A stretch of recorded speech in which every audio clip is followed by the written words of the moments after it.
Hello ಸ್ನೇಹಿತರೆ, ನಮಸ್ಕಾರ. ನಾನು ಮಂಜುನಾಥ್ ಜಾಲಿ ಮರ.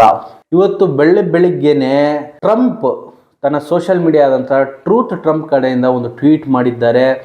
ಖಮೇನಿ ಅವರನ್ನ ಹತ್ಯೆ ಮಾಡಲಾಗಿದೆ ಅಂತ ಒಂದು ಡಿಕ್ಲರೇಷನ್ ಕೊಟ್ಟಿದ್ದಾರೆ. ಅನಂತರ ಏನು ಇಸ್ರೇಲ್ PM ಆಗಿರ್ತಕ್ಕಂಥ ಬೆಂಜಮಿನ್ ನೆತನ್ ಕೂಡ ಅವರು ಕೂಡ ಟ್ವೀಟ್ ಮಾಡಿದ್ದಾರೆ ಖಮೇನಿ ಅವರು ಡೆತ್ ಆಗಿದ್ದಾರೆ ಅಂತ.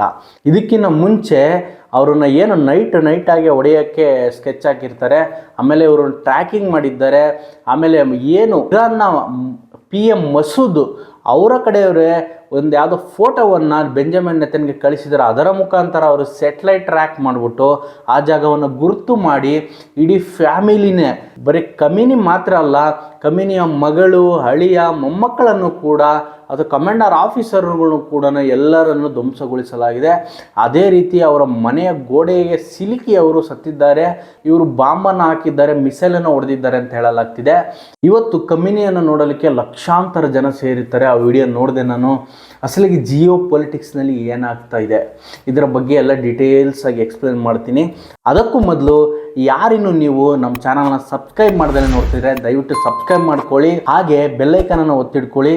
ನಿಮಗೆ ಪ್ರಪಂಚದಲ್ಲಿ ಏನಾಗ್ತಿದೆ, ಭಾರತದ ಒಳಗಡೆ ಏನಾಗ್ತಿದೆ, ಕರ್ನಾಟಕದಲ್ಲಿ ಏನಾಗ್ತಿದೆ ಅನ್ನೋದನ್ನು ಕೇವಲ 10 ನಿಮಿಷದಲ್ಲಿ ನಿಮಗೆ ತಿಳಿಸೋಕೆ ಪ್ರಯತ್ನ ಪಡ್ತೀನಿ. ಹಾಗೆ ನೀವು ಸಪೋರ್ಟ್ ಮಾಡ್ತಿದ್ರೆ ಇನ್ನೂ ಒಳ್ಳೊಳ್ಳೆ ವಿಡಿಯೋಗಳನ್ನು ನಾವು ಮಾಡಲಿಕ್ಕೆ ಚಾನ್ಸ್ ಆಗುತ್ತೆ. ಬನ್ನಿ ಸ್ಟೋರಿ ಒಳಗಡೆ ಹೋಗೋಣ. ಸ್ನೇಹಿತರೆ, ಪ್ರಪಂಚದಲ್ಲಿ ಅಣುಬಾಂಬ್ ಹೊಂದಿರತಕ್ಕಂಥ ಮುಸ್ಲಿಂ ಕಂಟ್ರಿನಲ್ಲಿ ಪಾಕಿಸ್ತಾನ ಒಂದೇ ತನ್ನ 200ಕ್ಕೂ ಹೆಚ್ಚು ಅಣುಬಾಂಬ್ಗಳನ್ನು ಹೊಂದಿದೆ.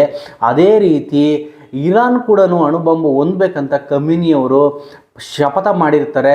ಅವರು ಕೂಡ ಕೆಲವು ವರ್ಷಗಳಿಂದ, ಅವರು 1 ವರ್ಷಗಳಿಂದ ಸತತ ಪ್ರಯತ್ನ ಮಾಡ್ತಾನೆ ಇರ್ತಾರೆ. ಚೀನಾ ಮತ್ತು ರಷ್ಯಾದ ಸಪೋರ್ಟಿಂದ ಇದು ಡೆವಲಪ್ಮೆಂಟ್ ಮಾಡ್ತಾ ಇರ್ತಾರೆ.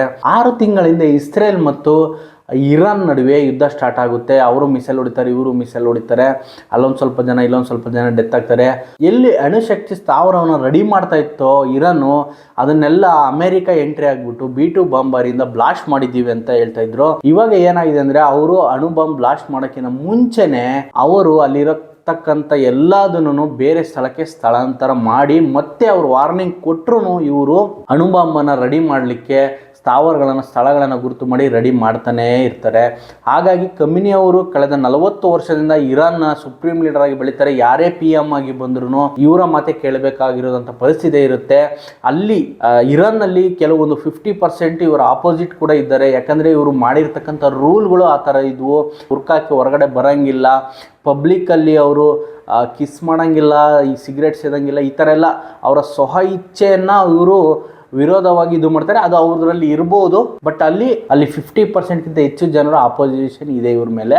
ಇವಾಗ 2 ದಿನಗಳ ಹಿಂದೆ ಏನು ಮೋದಿ ಅವರು ಇಸ್ರೇಲ್ಗೆ ಭೇಟಿ ಕೊಟ್ಟಿರ್ತಾರೆ, ನೆತನ್ಯಾಹು ಅವರು ರಿಸೀವ್ ಮಾಡ್ಕೊತಾರೆ. ನೆತನ್ಯಾಹು ಅವರು ಮೋದಿಯನ್ನ ಪಾರ್ಲಿಮೆಂಟ್ಗೆ ಕರ್ಕೊಂಡು ಹೋಗ್ತಾರೆ. ಅಲ್ಲಿ ಏನಾಗುತ್ತೆ ಅಂತಂದ್ರೆ ಮೋದಿ ಅವರ ಭಾಷಣ ಮಾಡಬೇಕಾದ್ರೆ ಅಲ್ಲಿರೋ ಆಪೋಸಿಷನ್ ಪಾರ್ಟಿ ಅವರೆಲ್ಲ ಇರ್ತಾರೆ. ನೆತನ್ಯಾಹು ಅವರು ಯಾವಾಗ ಭಾಷಣ ಸ್ಟಾರ್ಟ್ ಮಾಡ್ತಾರೋ ಅವರೆಲ್ಲ ಹೊರಗೆ ಎದ್ದು ಹೋಗ್ತಾ ಸ್ಟಾರ್ಟ್ ಮಾಡ್ತಾರೆ. ಅದಾದ ನಂತರ ಇದೆಲ್ಲ ಕಂಪ್ಲೀಟ್ ಮುಗಿದ ನಂತರ ಆಪೋಸಿಷನ್ ಪಾರ್ಟಿ ಅವರು ಬಂದು ಮೋದಿ ಹತ್ರ ಸಾರಿ ಕೇಳ್ತಾರೆ. ನಾವು ನಿಮಗೆ ವಿರೋಧಿ ಅಲ್ಲ, ನಾವು ನೆತನ್ಯಾಹು ವಿರುದ್ಧ ವಿರೋಧಿ ಅಂತ ಹೇಳ್ಬಿಟ್ಟು ಅಲ್ಲಿ ಮಾತಾಡುವ ಒಂದು ಇದಾಗುತ್ತೆ. ಈ ಯುದ್ಧ ನಡೆಯುತ್ತೆ ಅನ್ನೋದು ಮುನ್ಸೂಚನೆ ಮೋದಿ ಅವರಿಗೆ ಗೊತ್ತಾಗಿರುತ್ತೆ. ಯಾಕಂದರೆ ಇರಾನ್ನಲ್ಲೂ ಇಂಡಿಯಾದಲ್ಲಿದ್ದಾರೆ.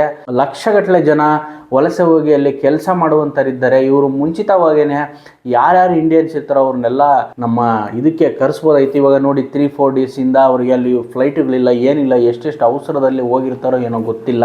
ಇದೆಲ್ಲವೂ ಗೊತ್ತಿದ್ದಾಕ್ಷಣ ನಿನ್ನೆ ಸುಮಾರು 12 ಗಂಟೆ ಅಷ್ಟೊತ್ತಿಗೆ ಮೋದಿ ಅವರು ಇಸ್ರೇಲಿಂದ ಹೊರಗಡೆ ಬರ್ತಾರೆ. ಅದು ಆಗ್ತಿಲ್ಲಂಗೆನೆ ಅಲ್ಲಿ ಯುದ್ಧ ಸ್ಟಾರ್ಟ್ ಆಗುತ್ತೆ. ಅದಕ್ಕಿಂತ ಮುಂಚೆ ಏನು ಮಾಡಿದ್ದಾರೆ ಅಂತಂದರೆ, ಮೋದಿ ಅವರನ್ನ ಅಮೆರಿಕ ಇಸ್ರೇಲ್ ಯೂಸ್ ಮಾಡ್ಕೊಂತ ಒಂದು ಡೌಟ್ ಬರ್ತಾ ಇದೆ. ಕಾರಣ ಏನು ಅಂತಂದ್ರೆ, ಅಫ್ಘಾನಿಸ್ತಾನ ಇರಾನ್ ಮತ್ತೆ ಇಸ್ರೇಲ್ ಆಗೋಕ್ಕಿಂತ ಮುಂಚೆನೇನೆ ಅಫ್ಘಾನಿಸ್ತಾನ ಪಾಕಿಸ್ತಾನಕ್ಕೆ ಹೊಡೆಯೋಕ್ಕೆ ಶುರು ಮಾಡಿಬಿಡ್ತಾರೆ. ಕಾರಣ ಏನಂದ್ರೆ, ಪಾಕಿಸ್ತಾನ ಎಲ್ಲಿ ಇರಾನಿಗೆ ಸಪೋರ್ಟ್ ಮಾಡುತ್ತೆ ಅನ್ನೋ ಉದ್ದೇಶದಿಂದ ಇಲ್ಲಿ ಅವರನ್ನು ಬ್ಯುಸಿಗೊಳಿಸಿ ಅಲ್ಲಿ ಅವರು ತನ್ನ ಕೆಲಸಗಳನ್ನು ಶುರು ಮಾಡ್ಕೊತಾರೆ. ಹಾಗೆ ಕಳೆದ 1 ತಿಂಗಳಿಂದ ಇಸ್ರೇಲ್ ಮತ್ತು ಅಮೆರಿಕ ನಮ್ಮ ಓಷನ್ನಲ್ಲಿ ಬಂದ್ಬಿಟ್ಟು ನೌಕಾ ನೆಲೆಗಳು, ಆಮೇಲೆ ಈ ಸಮುದ್ರದಲ್ಲಿ ಇರ್ತದಲ್ಲ ಈ ಫ್ಲೈಟ್ಗಳನ್ನು ಟೇಕ್ ಆಫ್ ಮಾಡೋ ಅಂಥದ್ದು ಎಲ್ಲ ತಂದ್ಬಿಟ್ಟು ಪಾಕಿಸ್ತಾನ ಇಂಡಿಯನ್ ಓಷನ್ ಮಧ್ಯೆ ಬಂದು ನಿಲ್ಲಿಸ್ಕೊಂಡಿದ್ದಾರೆ, ಇವ್ರನ್ನ ಹೊಡೆದಾಕ್ಬೇಕು ಅಂತ ಹೇಳ್ಬಿಟ್ಟು ಇರಾನನ್ನು ಮುಗಿಸೋಗಿ ಮತ್ತೊಂದು ಕಂಟ್ರಿ ಅಣು ಬಾಂಬು ರೆಡಿ ಮಾಡಬಾರ್ದು ಅಂತ ಹೇಳ್ಬಿಟ್ಟು ಇಡೀ ಫ್ಯಾಮಿಲಿನೇ ಅವರು ಖಮೇನಿ ಫ್ಯಾಮಿಲಿನೇ ಇಲ್ದಂಗೆ ಮಾಡಿದ್ದಾರೆ. ಇದು ಒಂಥರ ಅನ್ಯಾಯನ ಹೇಳ್ಬೇಕಂದ್ರೆ ಅವರು ಸೇಫ್ಟಿಗೋಸ್ಕರ ರೆಡಿ ಮಾಡ್ಕೊತಿದ್ರೆ, ಬಟ್ ಅವರು ನಾವು ಸ್ಟಡಿ ಮಾಡೋಕ್ಕೆ ಯುರೇನಿಯಂನ ರೆಡಿ ಮಾಡ್ತಿದ್ದೀವಿ ಅಂತ ರಿಸರ್ಚಲ್ಲಿ ಹೇಳಿದ್ದಾರೆ ಯಾರು, ಇರಾನ್ ಕಡೆಯವರು. ಇವಾಗ ಒಂದು ಸಣ್ಣ ಉದಾಹರಣೆ ಕೊಡ್ತೀನಿ ನೋಡಿ. ನಾರ್ತ್ ಕೊರಿಯಾ ಜಪಾನ್ ಪಕ್ಕ ಇದೆ, ಚಿಕ್ಕ ದೇಶ. ಜಪಾನ್ಗೂ ಅಮೇರಿಕಾ ಆಲ್ರೆಡಿ ಹಿರೋಶಿಮಾ ನಾಗಾಸಾಕಿ ಒಳಗೆ ಅಲ್ಲಿ ಬಾಂಬ್ ಹಾಕಿದ್ದಾರೆ. ನಾರ್ತ್ ಕೊರಿಯಾ ಹತ್ರ ಕೂಡ ಅಣು ಬಾಂಬ್ ಇರೋದ್ರಿಂದ ಅವ್ರನ್ನ ಟಚ್ ಮಾಡೋಕ್ಕಾಗ್ತಾ ಇಲ್ಲ ಅಮೇರಿಕಾಗೆ.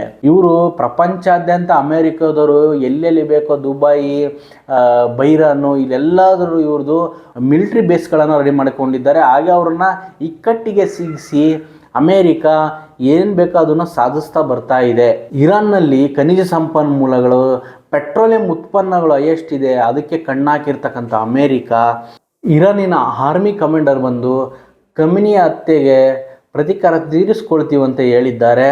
ಅದೇ ರೀತಿ ನಿನ್ನೆ ಈವ್ನಿಂಗಿಂದನೇ ಪಕ್ಕ ಏನು ಅಮೇರಿಕನ್ ಬೇಸಸ್ ಇರ್ತದಲ್ಲ ಬೇರೆ ಬೇರೆ ಕಂಟ್ರಿ, ದುಬೈ, UAE, ಅಬಿಧಾಬಿ ಇಲ್ಲೆಲ್ಲ ಇದೆಯಲ್ಲ, ಅವ್ರು ಏನು ಮಾಡಿದ್ದಾರೆ ಅಮೇರಿಕನ್ ಬೇಸಸ್ ಏನು ಆರ್ಮಿ ಸ್ಥಳಗಳಿರ್ತದಲ್ಲ ಅದಕ್ಕೆಲ್ಲ ತನ್ನ ಮಿಸೈಲ್ಗಳಿಂದ ಹೊಡೆದಾಕಿದೆ. ಅದೇ ರೀತಿ ಇರಾನ್ ಏನು ಮಾಡಿದೆ ಅಂದರೆ 50 to 60% ಇದೇ ಜಲಸಂಧಿಯಿಂದ ಮಾರ್ಕೆಟಿಂಗ್ ಮಾಡುವುದು, ಸರಕುಗಳನ್ನು ಎಕ್ಸ್ಪೋರ್ಟ್ ಆ್ಯಂಡ್ ಇಂಪೋರ್ಟ್ ಮಾಡುವುದು ಇದೇ ಜಲಸಂಧಿಯಿಂದ.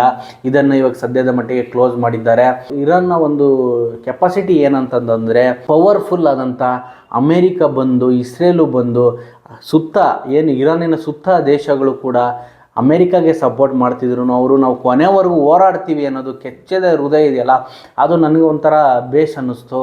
ಇರಾನ್ಗೆ ಮುಸ್ಲಿಂ ಕಂಟ್ರಿಗಳು ಸಪೋರ್ಟ್ ಮಾಡ್ತಿಲ್ಲ ಅಂತಂದರೆ ಅಲ್ಲಿ ಶಿಯಾ ಮುಸ್ಲಿಮ್ಸ್ ಇರೋದು. ಶಿಯಾ ಮುಸ್ಲಿಮ್ಸ್ 50% ಇದರಲ್ಲಿ. ಇಡೀ ವರ್ಲ್ಡಿಗೆ ಲೆಕ್ಕ ಹಾಕೊಂಡ್ರೆ 50% ಮುಸ್ಲಿಮ್ಸ್ ಅಲ್ಲೇ ಇದ್ದಾರೆ, 15%.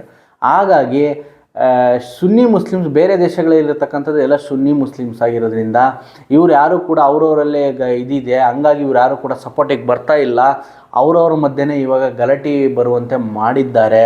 ಅದಕ್ಕೆ ಇರಾನು ಯಾವಾಗ ಖಮೇನಿ ಡೆತ್ ಆಯಿತೋ ಅಕ್ಕಪಕ್ಕ ದೇಶಗಳ ಅಮೇರಿಕನ್ ಬೇಸಸ್ ಏನು ಇರ್ತದಲ್ಲ ಆರ್ಮಿದು ಅದನ್ನೆಲ್ಲ ಉಡಾಯಿಸ್ತಾ ಇದ್ದಾರೆ. ಅವ್ರು ಹೇಳ್ತಿದ್ದಾರೆ ನಾವು ಸತತ ಒಂದು 10 ದಿನಗಳ ಕಾಲ ಹೊಡಿತಾನೆ ಇರ್ತೀವಿ, ನೀವು ತಡ್ಕೊಳ್ಳಿ, ನಾವು ಆಮೇಲೆ ಡೆತ್ ಆದರೂ ಪರವಾಗಿಲ್ಲ ಅನ್ನೋ ರೀತಿ ಅಲ್ಲಿನ ಇರಾನ್ನ ಕಮಾಂಡರು ಮಾತಾಡ್ತಾ ಇದ್ದಾರೆ.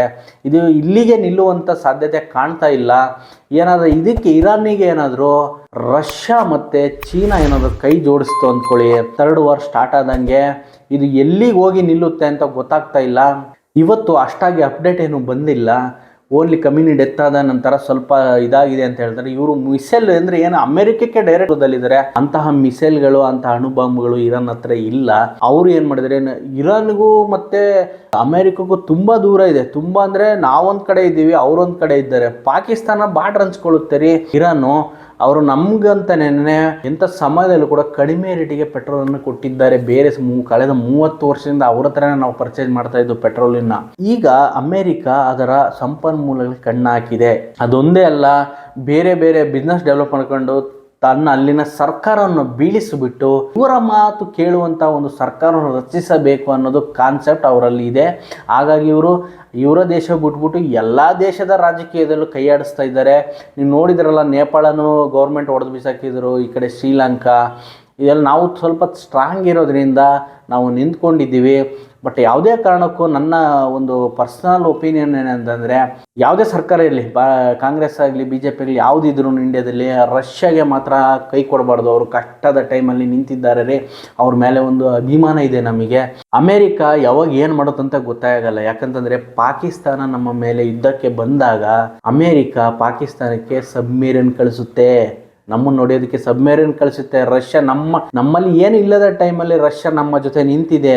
ನಮ್ಮದು ಆ ಕಡೆ ಎಲ್ಲೋ ಈ ಕಡೆ ವೈಜಾಗ್ ಹತ್ರ ಕೆಟ್ಟೋಗಿ ನಿಂತಿರ್ತದ್ರಿ ವಿಕ್ರಾಂತ್ ಅಂತ ಒಂದು ಸಬ್ಮರೀನು. ಕೆಟ್ಟೋಗಿರೋದು ಬಂದ್ಬಿಟ್ಟು ಅಮೇರಿಕೆ ಕಳಿಸಿರ್ತಕ್ಕಂಥ ಸಬ್ಮರೀನ್ ಹೊಡೆದು ಉರುಳಿಸುತ್ತೆ. ಕಾರಣ ಏನು? ನಮಗೆ ಸಪೋರ್ಟ್ ಆಗಿ ನಿಂತಿದ್ದು ರಷ್ಯಾ ಆಗಿನ ಟೈಮಲ್ಲಿ. ಚೀನಾ, ರಷ್ಯಾ, ಭಾರತ ಒಂದಾದರೆ ಪ್ರಪಂಚದಲ್ಲಿ ಯಾವುದೇ ದೇಶವನ್ನು ಎದುರಿಸ್ಬೋದು ಅನ್ನೋದು ನನ್ನೊಂದು ಕಾನ್ಸೆಪ್ಟ್ ಇದೆ. ಬಟ್ ಅಮೇರಿಕನ್ನ ಜಾಸ್ತಿ ಹಿಂಗೆ ಮುಂದುವರೆದ್ರೆ ಮೊನ್ನೆ ನೋಡಿ ಒಂದು 10 days ಬ್ಯಾಕ್ ವೆನಿಜುಲಾದ PM-ನ ಹೇಳ್ಕೊಂಡು ಹೋಗಿ ಅರೆಸ್ಟ್ ಮಾಡಿಬಿಟ್ರು. ಇವ್ರು ಏನು ಮಾಡ್ತಾರೆ ಅಂದರೆ ಬೇರೆ ಬೇರೆ ದೇಶದ ರಾಜಕೀಯದಲ್ಲಿ ಕೈಯಲ್ಲಾಡಿಸ್ತಾರೆ. ಅವ್ರ ಮಟ್ಟಿಗೆ ಅವ್ರು ಬದುಕಕ್ಕೆ ಬಿಡೋದಿಲ್ಲ. ಆ ಥರ ಮಾಡ್ತಾ ಇದ್ದಾರೆ. ಇವನು ಎಪ್ಸ್ಟೈನ್ ಫೈಲಲ್ಲೆಲ್ಲ ಇರ್ತಕ್ಕಂಥ ಇವನ್ ಮಾತು ಕೇಳಬೇಕಾ? ಸಣ್ಣ ಮಕ್ಕಳನ್ನೆಲ್ಲ ಇವನೇ ಆ್ಯಕ್ಚುಲಿ ಹೇಳ್ಬೇಕಂದ್ರೆ 10 ಲಕ್ಷ ಟೈಮು ಟ್ರಂಪ್ ಹೆಸರು ಇದರಲ್ಲಿ ಇನ್ಕ್ಲೂಡ್ ಆಗಿದೆ. ಇವನೇನು ಬಿಸ್ನೆಸ್ ಮ್ಯಾನ್ ರೀ. ಇವನು ಬೇಸಿಕಲಿ ಟ್ರಂಪ್ಗೆ ಏನು ಗೊತ್ತಾ, ಅವ್ನಿಗೆ ಯಾವನಾರ ಶೈಲಿ ಏನಾದರೂ ಬಿಸ್ನೆಸ್ ಬರಬೇಕು, ಇವನ ಉದ್ದೇಶ ಅಷ್ಟೇ. ಇನ್ನೂ ಒಂದು 2.5 ವರ್ಷ ಇನ್ನು ಅಧಿಕಾರ ಇದೆ. ಇನ್ನು ಏನೇನು ಮಾಡ್ತಾನೋ ಗೊತ್ತಿಲ್ಲ. ಅಲ್ಲಿಗೇನೆ ಎಷ್ಟು ಪ್ರಾಬ್ಲಮ್ ಸೃಷ್ಟಿ ಮಾಡಿದಾನೆ. ಇಲ್ಲಿಗೆ ನೆಮ್ಮದಿಯಿಂದ ಇರ್ತಕ್ಕಂಥ ವರ್ಲ್ಡು ಈಗ 3rd ವಾರ್ಗೆ ಬುನಾದಿ ಮಾಡಿಕೊಟ್ಟಿದ್ದು ಇಸ್ರೇಲ್ ಮತ್ತು ಅಮೇರಿಕ ಅಂತ ಹೇಳಲಾಗ್ತಿದೆ. ಮುಂದಿನ ವಿಡಿಯೋದಲ್ಲಿ ಸಿಗ್ತೀನಿ. ನಮಸ್ಕಾರ.